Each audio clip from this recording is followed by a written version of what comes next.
So the real reason I came tonight was to talk to you about polygamy. Because we have two Italians? I have a great idea. Just hear me out, because God spoke to me the other day. Well, there is a fascinating question to be asked. No, none of us are necessarily royalty today. So the question as far as limits are concerned would be how many wives in theory could one have, or should one have, or should one aspire to have, and how many successful marriages anyway do you think you could construct on the basis of at least your first. So it's a good question, really, biblically speaking and rabbinically speaking as well, at least up until a certain point. No question that Judaism was a religion that tolerated polygamy. There are some interesting facts and features to this study, and that is that you find very, very few individuals in the Tanakh and since who had more than one wife. In other words, it isn't like this was the standard expectation of your average man. It's obviously much more prevalent in Muslim culture than it is in Jewish culture. But the fact that there were men who had more than one wife, you had Lemech was the first example, and then really it's not until Abraham that you discover someone else who hadn't even then. It's a discussion because Midrash says that he waited to remarry until his wife passed away, so it wasn't like he had two wives concurrently. It wasn't Yitzchak, but up until Yaakov. And Yaakov lived a happy, peaceful life. Polygamy was like the cornerstone of what was otherwise paradise on earth. I mean, his wives didn't necessarily get along, and I'm not talking about the sisters. Naturally, there was some animosity there. His sons continued to fight along genealogical lines. So if Yosef was a little bit more allied with the brothers not descended from Leah, her children were the simple majority of the family. And so naturally there was this coalition and opposition in the family, which resulted in Yosef being sold, and everybody ended up in Egypt, and that was our first taste of exile. So, yeah, it's not like polygamy was necessarily the highway to bliss. And since then, if you go through the Talmud, you really won't find very many examples of, certainly not of the Rabbanim or Talmidei Chachamim that had more than one wife. Just not that common. It does appear in certain contexts. But I think the historical perspective needs to be just put out there so that we understand that we're not talking about something that was ever very super commonly done. Certain cases it happened, certain cases it didn't. We know for a fact that the word that's used, first time it appears, is by Hanan Perina, the wives of Elkanah. It was one of these, again, rare examples of a man who has more than one wife. And by Hannah, we're told, so the other wife of the same husband referred to as a tzara in Hebrew, which is not necessarily a very flattering descriptor for something. Tzara, like tzarot, like troubles, sorrow, suffering. It's not necessarily a very happy way to look at someone else in a relationship. So. Anyhow, for a variety of historical reasons, it was done. The most famous discussion on the topic is probably that of Rabbeinu Gershom, referred to very often as Maor Hagula, who lived in France, of all places. Just putting that out there. Rabbeinu Gershom made a very famous hirim, a very famous literally an excommunication. Right? The etymology of the Arabic word haram, what's asur or forbidden. So hirim in Hebrew means either excommunication or something that was expropriated from someone, right? So whatever you take from another nation that you've vanquished in war, referred to also as cherem. So Rabbeinu Gershom makes a decree. It was a very historically important decree. It was an example of, rabbinic license in the post-Talmudic period. It was influential, it was very hotly contested, it was debated, but we don't have it. So we don't know exactly what he said. That's an interesting detail to the Chayim of Rabbeinu Gershom, is that we don't have a copy of it. We don't know what the text actually said. Right? Don't tell me they didn't know how to write, because we kept on transcribing the Tanakh. But he made this famous decree, a powerful, important, and very consequence-laden decree. We just don't know what he decreed. So we have two I guess, disciples of his from perhaps different periods. We have the school of the Mordechai, I believe there was the Maharam Rotenburg, who described their understanding of the Cherem of Rabbeinu Gershom. One understanding is that his decree was that he put an end to polygamy, at least concurrent polygamy. You were allowed to have more than one wife at a time. The other approach was that the real Cherem was that he forbade a man to divorce his wife against her will. Interesting question, if such a thing is possible. Technically, halakhically, it quite possibly is. But if you thought that the decree against polygamy was the solution to whatever problem he perceives, and that's really the thing we have to talk about, it's not necessarily clear. So if you tell me that I can't have another wife at the same time, so what you're telling me, in other words, if I think like a politician, is I just have to divorce the first one and then I can trade her in for someone who's younger or more fun or more spontaneous, and, as if she doesn't have a mother, and we're not going to recycle the same joys and challenges in the relationship. So don't divorce your wife against her will, even if you have someone else that you'd like to marry. In other words, keep it together.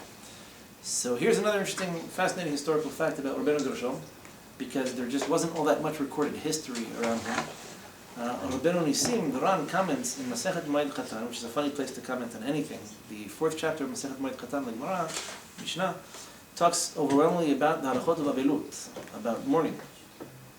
What you can and can't do when you're mourning, who it is that we mourn over, and a pretty lengthy discussion about burial, about people who are executed and how we handle certain situations. So among other things, it's mentioned that, and apparently there's a bit of a tradition for this, that someone became an apostate, right? Like a Jew converted to Christianity, for example. Then the custom was to sit ShaBa. We would sit as if we're mourning over someone who was completely lost. We refer to this as shmad, in the language of the Mishnah and the Gemara, literally destruction. Someone who had practically committed suicide as far as we're concerned. Except in the case of real suicide, you wouldn't be sitting ShaBa. Here it's worse because it's spiritual suicide, and so the custom was to do so. Rabbeinu Nisim pipes up and he says, you should know that the famous Cherem of Rabbeinu Gershom was made because he had a wife who left him and took one of her sons with her, or it might have been the only son that they had, but we know that she left with a child, and she ran away with a Christian guy.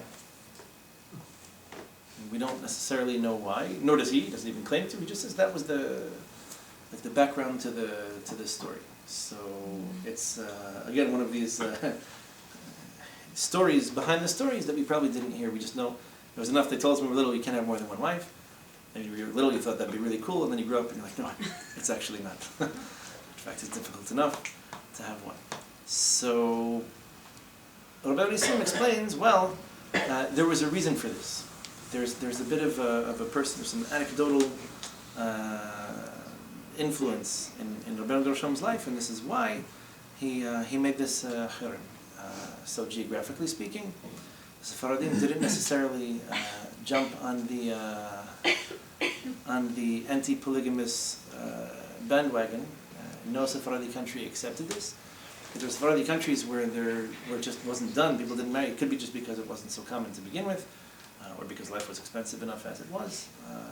But the Sephardim, even on the European continent, the Sephardim didn't really accept or agree with this. The Shulchan Aruch is pretty emphatic about that. He says this is just the Ashkenazi countries all this way. And in fact, he goes on and he says that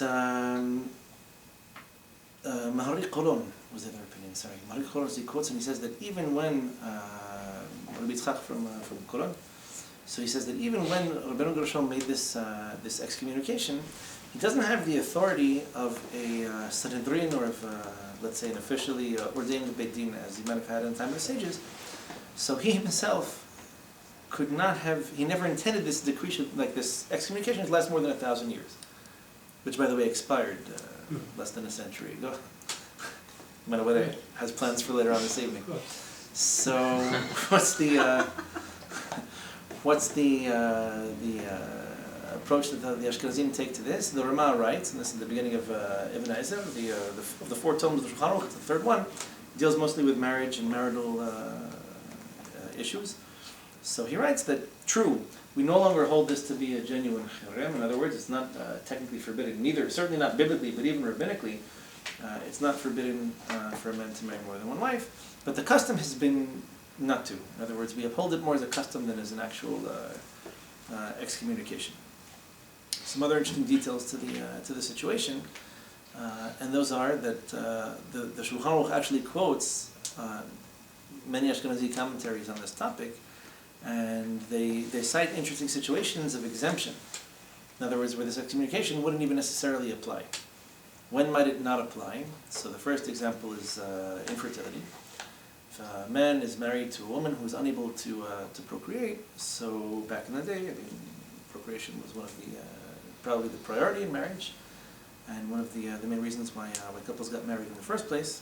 Today they figured out that you don't have to be married to have children, so logic is a bit different. But the idea was that then, if you were married, and let's say you assuming you knew, however you knew, today we can ascertain this medically, that a woman was incapable of procreating, so you'd be within your rights to, after 10 years of living in the same place, some qualifications to it, a man would be within his rights to want to procreate and theoretically to have children, if not from her, then from someone else. Today we have other ways of going about this, but that was the situation back then. So basically what you're telling me is that if for whatever reason I may very much love my first wife, but would love to have children as well. So if I have to choose between her and procreation, it's a difficult choice to make. And effectively what you're telling me is I have to, in fact, divorce her if I ever want to have children, if we assume that this is the reason. So all the Ashkenazi authorities agreed, no discussion, no argument, that in such a case, even an Ashkenazi could take a second wife. In other words, I'm not a woman. Let me just get that out there. I'm not a woman, but I'm tempted, if I were to put myself in high heels, I'm tempted to think that maybe I would prefer not to be divorced. In other words, I might even, under certain circumstances, somebody's a nice, normal guy, I might be more bothered by being divorced and not having children than by having another wife in the picture as children. But again, modern attitudes probably have changed a bit. So in that type of circumstance or situation, even the Ashkenazi communities traditionally held that there was no interdiction for a man to marry another wife. Good advice would be to get his wife's permission, to make sure it works out. In fact, there's a tshuva from the mistaken to be Rabbi Akiva Eger, who suggests that if that's the case, why don't you really do it l'shem shamayim and marry a woman who's clearly not going to be much of a competitor for your wife. So he suggests it's a chesed, it'd be a great thing. Could be a woman who's blind or who's not, maybe partially handicapped or something else. It's not like I'm marrying her because she's younger and thinner and better looking and has a degree in this and the other thing. That's already going to cause complications and problems. So he suggests if you are marrying a second wife, in fact, for the purpose of procreation, l'shem shamayim, do it for God's sake, and don't lose your first marriage in the process. So these are difficult situations, difficult decisions to make. Another case that's brought up, that's also mentioned as a cross-the-board exemption, that no one ever intended this should be forbidden. In the event that, God forbid, one's first wife were to lose her mental faculties. So it could happen, like early onset Alzheimer's or some other form of dementia. It's not only really old people that suffer from these things. It does happen sometimes at exceptionally young ages.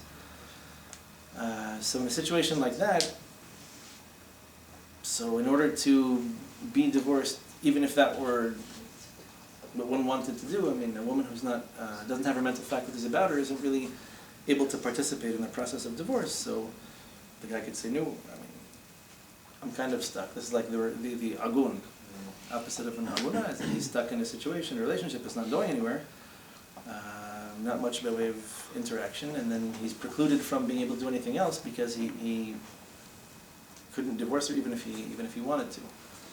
So, in such a situation, the Ashkenazi community also held that it's mutar for him One question Yeah, on the yes, first exactly. case. On the first case for Okay.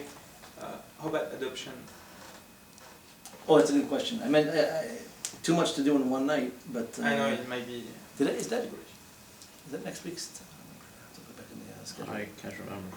Yeah. No, I didn't mean What to do you do ask? to have children. Oh no, on the halachic topic of adoption. So it's a really good question. You have a lot of people today, for example, proponents of adoption, who believe, first of all, you're doing a chesed by taking children from a third world country and raising them in the debauchery and promiscuity of Western society. Like it's a bracha for them, really. Yeah. Colonial. Where they can develop neuroses and psychoses that no one has in third world countries. Access to drugs and alcohol, etc. The list goes on. So, is this actually considered a fulfillment of Pirag Revia? So, probably not. You can probably complement or supplement your biblical obligation is to actually create children. In the event that you're not able to, so it's definitely a tremendous chesed. You're doing something very honorable. It's just not a substitute for the mitzvah itself. Actually, there's an interesting question that you raised from this. I know personally a colleague of mine, a Rav, much older than myself, I call him a colleague, we're about a generation and a half apart, but he and his wife were married for, I think it was 5 or 6 years, and they weren't able to have children, so he adopted a child. Then I think they had 5 or 6 of their own. So there is an interesting bit of medical evidence that supports the fact that perhaps, insofar as we understand, that it kind of evokes certain maternal instincts that maybe help to change some potential hormonal imbalances. I don't know, but I know a lot of couples that work for it. So it's not just a nice thing to do, it actually does have potential benefits as well. So yeah, okay, not especially pleasant situations. In fact, here's a horrible story. It's a little bit morbid, but it does shed a little bit of light on our moral priorities. There was a case that came before Rav Willig in the RCA Beit Din a number of years ago. At this point, it's got to be about 8 or 9, 7 or 8 or 9, because it was a few years before we had learned about this in the Koran. There was a guy who was in his late 30s who started to show signs of Alzheimer's disease. So it's a terrible thing, but he was starting to lose it, and he knew that he was starting to lose it. Like he started to realize that he was forgetting things or losing things or missing them. From one minute to the next, he'd forget things and having trouble. And his wife got concerned. He went to a few specialists, and they said, "No, it looks like you have a very unusual case of early onset Alzheimer's, but the progression is going to be the same. It's not going to be more than a year or two before you really start to lose some of your faculties." So with a very heavy heart, he did something very honorable, which is he gave his wife a get on a condition, almost exactly like what we spoke about last week. If you follow the discussion about David HaMelech and his soldiers, what we said was that they gave a wife, long day, rough day at the slaughterhouse. They gave a get to their wives. The soldiers of the Teymanim gave gittin to their wives that were valid from the moment they were given, on the condition that, let's say they failed to return from the battlefield for whatever reason. It didn't even matter. So if I give my wife a get and I say, "This is your get from today," in the event that I don't return from war within 2 months or 3 months or 6 months or whatever, then she would be divorced. Whether or not I come back, we can always remarry unless he's a kohen, which is much more just not possible. But at least it resolves the problem of, and this was done so as to prevent agunot. Literally, an agunah who doesn't know if her husband is alive or dead and where to find him, and so she can't really remarry because that's potentially 10 commandments. So what this guy did, and with the advice of the Beit Din, was exactly that. The honorable thing to do is not to anchor your wife forever and make her stuck to you. It's that it could be this would be a very long and drawn out process. He might live another 20 years like this, but it's no life for her. So they decided together that he would do this. He gave a get. It's the only get on condition that I can tell you I think happened in my lifetime here in America, because no one likes doing this. But in this particular case, it was justified. So he said, from the moment, this is your get from this very moment, and it's it's valid once I lose. It had to be defined. Once he loses certain ability, like once he's no longer considered independent, or he can't live independently, or something like that. And that's what happened. It's a terrible thing, but at least he did, he did the noble thing, which was to allow her to move on if it should prove necessary. Which is actually very contrary to the typically European attitudes towards romance, which is like, we're both going to die in this together. It's not very productive. So love hurts, and the vampires, you have uniquely European. No, really, it's that. I mean, there's a concept, because there's a whole theory behind this, right? The Greek tragedy, right? Love hurts. Yeah, love hurts, and it's painful. And once you've been bitten by it, the only thing you can do is bite someone else, and that's constructive. The only way to put an end to your suffering is to make someone else suffer just as bad as you, because that's really going to help us all make progress in life. So that's the vampire concept. Anyway, the Europe in a nutshell. So these situations are mighty complicated. Another third example that just about everyone acknowledged and accepted was an exemption, although it's not very commonly done today, was the situation of yibum. What's yibum? Right, levirate marriage, where if in the event you have, let's say, at least two brothers from the same family, and one of them is married and he dies without children. So what the Torah prescribes in such a situation is that the surviving brother should marry the widow of his brother, I guess his heretofore sister-in-law, and that it's an honorable and noble thing to do, and they should have children, and there'd be some kind of a continuation for his brother. Incidentally, the minhag by Ashkenazim and Sephardim, it's a very old custom that in a situation like this, they would name the child after the deceased brother. And the Arizal mentions they would do this also if a woman lost her husband while she was pregnant. So I actually know a guy whose name is Pinchas ben Pinchas. I know a Chaim ben Chaim, my brother also told me, or something else like that. Not very common situations, but so explanation. The Arizal talks about reincarnations and how these things work. And there's a relationship. So here I have a biblical obligation to marry this particular woman, which ironically I don't necessarily have, in other words, not at the same level in any other situation. So Uri Marciano can tell you, if you look at the order of the Mishnayot in Seder Nashim, how does it go? The Masechtot, they go in what order? He doesn't want to show off, but it starts with Yivamot. So of all things you could say, no, I was thinking Kiddushin. You come to get married, you want to start a family. So the first tractate should be Masechet Kiddushin. Here's what happens, how you can marry a woman, you can propose in a number of different ways, etc. Witnesses, agency, etc. And Masechet Kiddushin is actually the last tractate in all of Seder Nashim. The first one is Yivamot. So the Rambam explains, why is this? He says, because Yibum is the only situation where you have a biblical commandment to marry this particular woman. So although you have a mitzvah to procreate, that there should be a biblical commandment to marry this particular woman, he said is like you can fulfill all the mitzvot at once. So first it begins with Yivamot, then it goes on the Ketubot, because you married a woman this way, she's still your wife, you have to write her Ketubah, you owe her everything that you owe any other wife, and then it goes on to Nedarim Nazir Sota, Gitin, and the event doesn't work out, you should know how to dissolve the thing, and then the last tractate is actually Kiddushin, so you went through all these steps, fine, so here's how marriage actually works. But in a situation where you have... If the brother is already married? Yes. Oh, so that's the question. So if the brother is Ashkenazim, let's assume both brothers are Ashkenazim, right?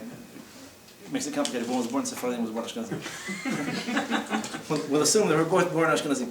So one of them would then have this problem where if he's already married, he cannot fulfill the biblical mitzvah of Yibum, or in order to fulfill it, he has to temporarily separate from his wife. I mean, not a very desirable situation. So the halachic response was, no, obviously he didn't mean in the place of a mitzvah for this excommunication to be in effect. So he doesn't. So he's entitled to fulfill the mitzvah of Yibum, even though he's already married. He has to, or he's just entitled to it? Oh, so this is a whole separate question by Yibum. Yeah. Okay. According to, it's very interesting. The Mishnah says in the beginning, so first of all, clearly it's a mitzvah, it's a biblical commandment. And then we have Abba Shaul says, if one marries his Yivama, you married your sister-in-law, widow of a sister-in-law, for any reason other than mitzvah, he says, Qarab davar shahawalad mamzer. He's like, it's because it's forbidden anyway. I mean, the Torah tells you it's a surah to do this. If they had a child, it's a surah for you to marry her. If they didn't, it's a mitzvah to marry her. So he says it's like very much on the border of, on the borderline of what's in it. If you do it right, it's a mitzvah, and if not, then it's a whole disaster. So it seems from the Gemara that they stopped, or that it was discouraged for a while, and they went ahead and they repealed the discouragement. So the Shulchan Aruch reads, this is what you do, and this is how it happens. In fact, my grandmother told me that in Morocco, that wasn't, I mean, it wasn't as a common thing that a guy dies that young, but in the event that it did happen, it wasn't uncommon that it resulted in Yibum. Today, the Rabbanut in Israel, well, Rav Yosef officiated Yibum on a number of occasions, put it that way. The Rabbanut officially didn't necessarily condone it, and he didn't necessarily care. Even though the issue of the chalitza, not right. So clearly chalitza as an alternative to Yibum. Yeah. This is instead of getting married, they basically it's like they dissolve this connection without ever having gotten married. That's clearly not the Torah's advice. Meaning, in the event that so they don't have to get married just because my brother died doesn't mean I like his wife or that I want another mother-in-law. So I can easily say, okay. Or she can say for that matter. In fact, actually, because Masechet Yevamot is the first tractate in the whole Seder Nashim, the whole tome of Mishnah deals with marital law. There we're told that why does Yibum have to be done in front of a Beit Din? Because the Dayanim were expected to kind of go through a little bit of a question and answer process. And so, for example, they said things like, if she's older and he's younger, they would ask her, what are you going to do with such a young guy? Are you sure you really want to go through with this? And if he's older and she's younger, like why would you marry a woman who's so young? Which is fascinating, by the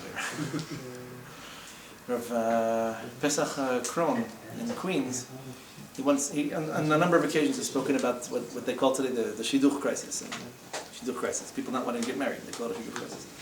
So he talks about this and he said there's a very interesting catch to it. He says, because when a guy is 18, like just finished high school, so he would like to marry an 18-year-old girl.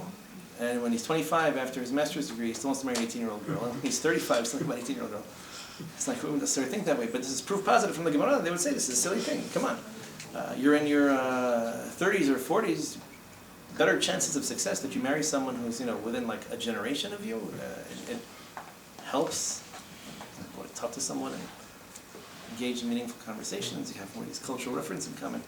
But we digress. So all these situations rolled into one. So it was an excommunication. It was taken seriously. I don't know how far back secular European culture forbade polygamy. Clearly it was done in many places up until a certain point in time. Probably coincided, or they weren't off by all that much.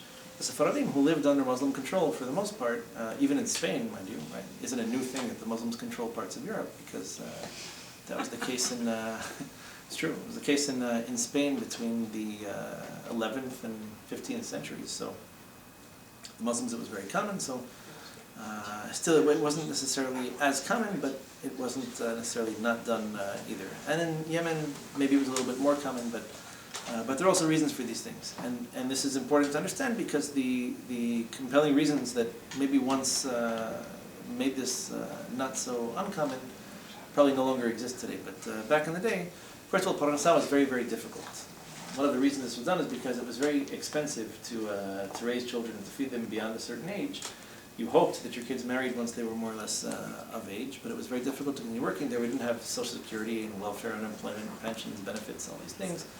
There were no sick days. If you didn't go to work, you didn't have what to eat. You weren't being paid for it. So parnasah was very, very difficult, and it was difficult to find someone to support your daughter. You were hoping she would get married at a certain point, so it made it a little bit easier if a guy who already has one wife could potentially afford another one if he was successful, and it took a certain pressure off of society, because someone who's too old to be able to do work that's worth all that much would end up basically having to support lots of older children. It wasn't so easy. Today we live at home until we're 50, so none of us really feel that as a great loss, but it burdens the system a bit. And there's an interesting catch to all this, that the same Rabbi Akiva Eger that we quoted before mentions that there was a shidduch crisis in his time too. And this goes back already a few centuries,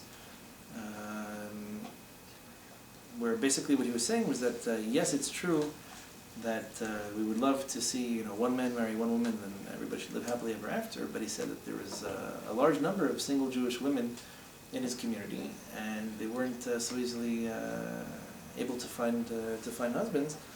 So he said like this, he said, if I had the power, I would consider suspending this custom that we continue to uphold the excommunication of Rabbanu Geroshom, because again, he said in theory, if a woman wanted to procreate, we would certainly encourage her to get married first. And a lot of these girls, he said, ended up marrying non-Jewish guys because they couldn't find a nice Jewish guy with a half-normal job.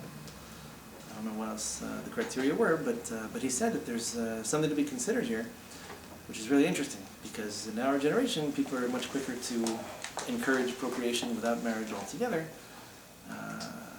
It's not necessarily halachically easier to explain. In fact, there's a biblical precedent for polygamy, at least it has been done historically. How we consider things like adoption is one case, but artificial insemination, or mutual, or just having children without being married altogether, which isn't necessarily such a flattering genealogy. It's a question as to what is more or less desirable. I mean, at the end of the day, it's just not commonly done. Today I'm not aware of anywhere on the planet, maybe outside of Yemen, and there may be still about less than 200 Jews living there. But I'm not aware of any other kind of a community where anyone that I know of has more than one wife. I know that from Morocco there were families that came to Israel with more than one wife, and I don't think anybody in this following generation has necessarily followed in their footsteps. Certainly not by the Ashkenazim. And the Teymanim that came with more than one wife, I think the Israeli government basically forced them to recognize one of them as like the official wife, I guess like they do in France. And the rest of them just get benefits like single mothers. It's parnasa, it's tough. But yeah, so to satisfy your curiosity, no, there is no place on earth that you can go in order to marry a second wife, and the local rabbanut would accept it.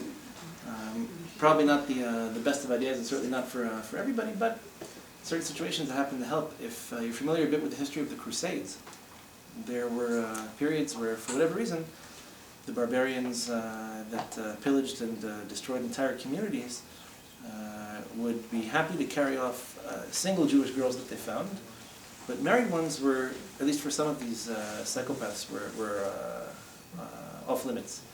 So there were communities even in Europe where they temporarily suspended this, and they would actually go through with marriage and make sure that she was halachically married to someone even if he had another wife, in order to prevent them from being abducted and never heard from again. So there were times when that helped. Similar situations you had in both Iran and Tunisia. I don't know why these two particular countries, but there were stories in Morocco.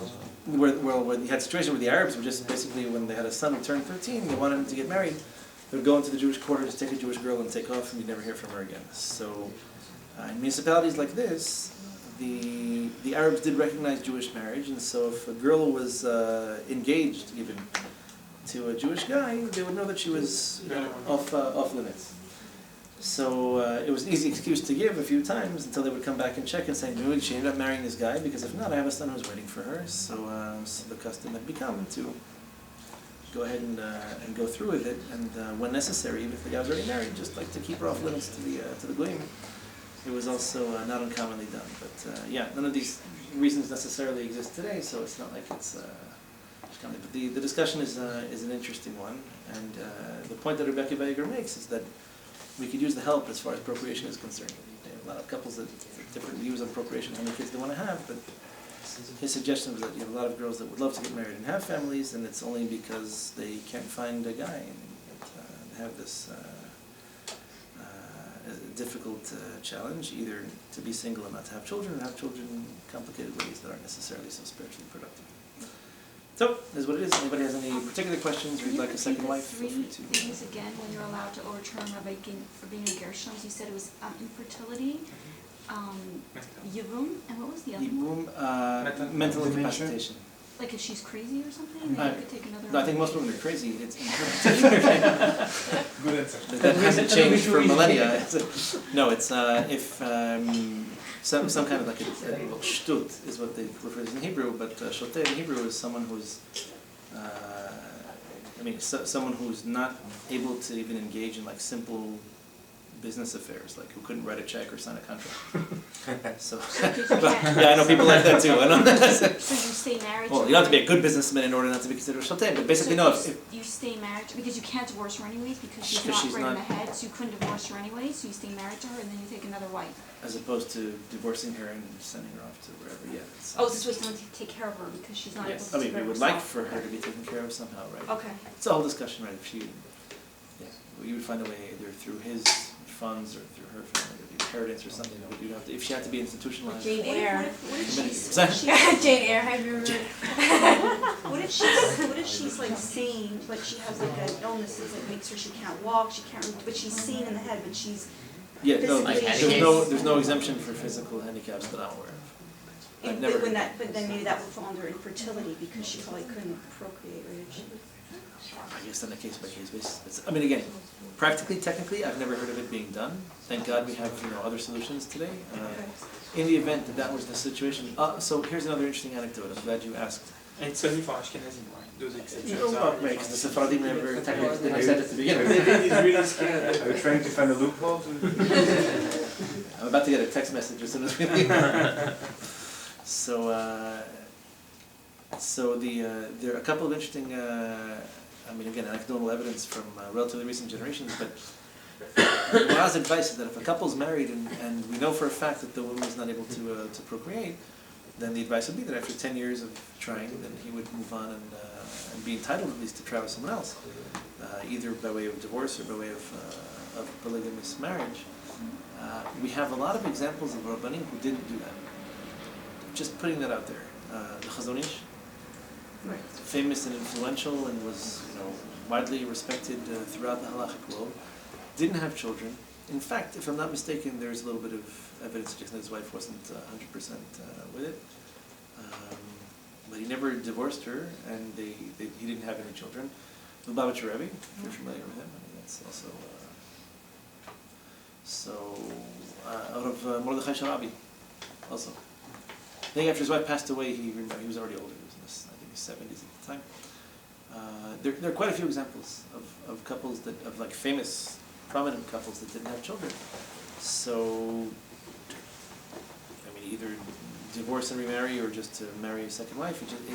Even that as a solution, even where the exemptions applied, doesn't seem like it was a very commonly done thing. So either we're left to assume that the problem wasn't with her in all these cases. I don't know. I wouldn't dare guess. I actually once did ask Rabbi Ben Chaim. It's really interesting. He himself is divorced, by the way, and remarried.